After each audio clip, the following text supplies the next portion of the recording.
There's a strange moment that happens to a lot of people in their late 20s. You're earning more money than you ever have before. Your salary finally looks respectable. Your LinkedIn title sounds impressive. Your friends think you're doing well. On the outside, everything looks solid. But then one night, maybe after a long workday, you open your banking app and something feels off. Your paycheck is high. Your lifestyle looks expensive. But your net worth? Almost nothing. Maybe a small savings account. Maybe some credit card balances. Maybe a retirement account you barely understand. And the uncomfortable question quietly creeps in. How am I earning this much and still not getting ahead? This is one of the strangest financial situations people fall into. Because the problem isn't low income. The problem is high income with low wealth. And here's the uncomfortable truth most people don't want to hear. Some of the highest earners are quietly the least financially secure. Doctors, tech workers, consultants, young professionals making six figures. From the outside, it looks like they've cracked the code. But financially, they're running on a treadmill. Fast income, zero momentum. And the really unsettling part, most people don't even realize it's happening. Because the trap doesn't feel like failure. It feels like success. And that's exactly why it's so dangerous. But to understand why high income often leads to low wealth, we have to talk about something most people never notice. Not the paycheck, not the taxes, not even the spending. It's the story people tell themselves about money. And this is where things quietly start to go wrong. Idea 1. The lifestyle drift. Picture this. You're 24 years old. You get your first real job. Maybe 50K, maybe 70K, maybe more. You feel proud. You should. You upgrade a few things. Better apartment, better clothes, better food. Nothing crazy. Just normal upgrades. Then a few years later, your income jumps. Maybe 90K, maybe 120K. Now the upgrades get slightly bigger. You move to a nicer area. Your rent quietly doubles. Your car gets a little nicer. Your weekends get more expensive. Flights, brunch, concerts, quick trips. Nothing extreme. Just normal life, right? Here's the weird part. At every stage, the spending feels justified because your income went up. So your brain says, relax, you can afford it. And technically, you can, but something subtle is happening in the background. Your lifestyle is growing at the exact same speed as your income, which means something else never grows. Your wealth. Now pause for a second. Think about this question honestly. If your income doubled tomorrow, would your wealth double? Or would your lifestyle? Because for most people, it's the second one. This is what economists call lifestyle inflation. But that phrase sounds harmless, like something small. In reality, it's more like lifestyle drift. Slow, quiet, invisible. You don't wake up one day and decide to spend everything. It just happens gradually. And suddenly 5 years pass. Your income doubled. Your lifestyle doubled, but your net worth? Still almost the same. And this is where the first uncomfortable realization hits. High income doesn't automatically create wealth. In fact, sometimes it does the opposite. Because higher income unlocks bigger financial mistakes. And that leads to the second trap. Idea 2. The identity spending trap. Here's a thought that might feel a little uncomfortable. A lot of spending has nothing to do with enjoyment. It has to do with identity. Think about the last big purchase you made. A nicer car, a luxury apartment, a designer watch, maybe the latest phone. Ask yourself something honestly. Did you buy it for the function or for the feeling it gives you? Because modern spending is rarely about utility. It's about signaling, not in an obvious way. Most people aren't trying to show off, but they are trying to match a certain image. The successful professional, the person who made it, the one who has their life together. And high income quietly raises the expectations around you. Your coworkers live in nicer places. Your friends start traveling more. Your social circle upgrades. And suddenly the baseline for normal life shifts. Now here's the tricky part. Nobody explicitly tells you to spend more, but the environment slowly nudges you there. Nice restaurants become routine. Premium subscriptions become default. Better everything becomes expected. It's subtle, but powerful. And if you're honest with yourself for a second, you'll notice something. A lot of people earning 120K feel financially stressed.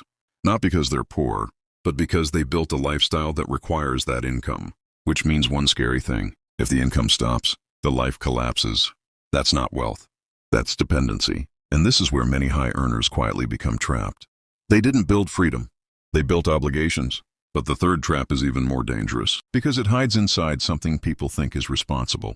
Idea 3. The illusion of doing fine. A lot of people believe they're financially responsible because they do a few good things. They pay their bills, They save a little, maybe they contribute to a retirement account. Nothing reckless, no crazy debt. On paper, they're doing fine. But here's the uncomfortable question. Are they building wealth or just maintaining stability? Because those are two completely different things. Stability means your financial life works, as long as nothing goes wrong. The paycheck comes in, the bills go out, the system runs. But wealth works differently. Wealth means your money continues working even when you stop. And this is where a lot of high earners quietly fall behind. They confuse income with progress. But income is temporary. Wealth is permanent. You can earn $200K a year and still be financially fragile. Meanwhile, someone earning $60K might quietly build real financial strength. Why? Because they understand something subtle. Income builds lifestyle. Assets build freedom. And when someone spends most of their income maintaining lifestyle, they never get enough distance from their paycheck, which leads to a strange situation. The person earning more feels less secure. This is the moment where many viewers start realizing something. Maybe this video isn't about other people. Maybe it's about them. And if that realization hits a little uncomfortably, good. Because the final trap is where the real cost shows up. Not in money, but in time. Idea 4. The time illusion. Here's something people rarely talk about in their 20s. Time feels unlimited. You assume you'll figure money out later. You'll invest eventually. You'll get serious about finances once your career stabilizes. And that logic feels reasonable. But there's one hidden problem. Wealth building is extremely time sensitive. Not because of hustle, not because of effort, because of compounding. Compounding rewards people who start early far more than people who start aggressively. Which means the real danger of high income, low net worth isn't just today. It's the lost years. Let's say two people both become serious about money. One starts at 25, the other starts at 35. Even if the second person earns more, they're fighting something brutal. Time. And time is the one asset nobody can buy back. That's why financial regret rarely comes from bad investments. It comes from delayed decisions, waiting too long, assuming you had more time than you actually did. And here's the strange part. Many high earners don't realize they're falling behind until their early 30s. That's when the comparison shifts. Friends start buying homes. Some people build serious investment portfolios. A few quietly reach financial independence paths. And suddenly the realization hits. I've been earning well for years, but I don't actually own much. That moment can feel brutal. But it's also the moment everything can change. Because once you see the pattern, you can break it. So what actually separates high-income people who build wealth from those who stay stuck? It's not intelligence. It's not discipline. It's something simpler. They treat income differently. Most people treat income as fuel for lifestyle. Wealth builders treat income as fuel for ownership. Ownership of assets. Ownership of investments. Ownership of systems that continue working long after the paycheck stops. And the shift isn't dramatic. It's quiet. They start asking different questions. Not, can I afford this? But, does this move me closer to freedom? Or further from it? They stop measuring success by visible upgrades and start measuring it by invisible progress. Growing investments, expanding financial runway, increasing optionality. Because the real goal isn't to look wealthy. It's to become hard to control. Hard for an employer to pressure. Hard for life circumstances to destabilize. Hard for financial stress to dictate your choices. That kind of freedom rarely shows up suddenly. It builds slowly, almost boringly.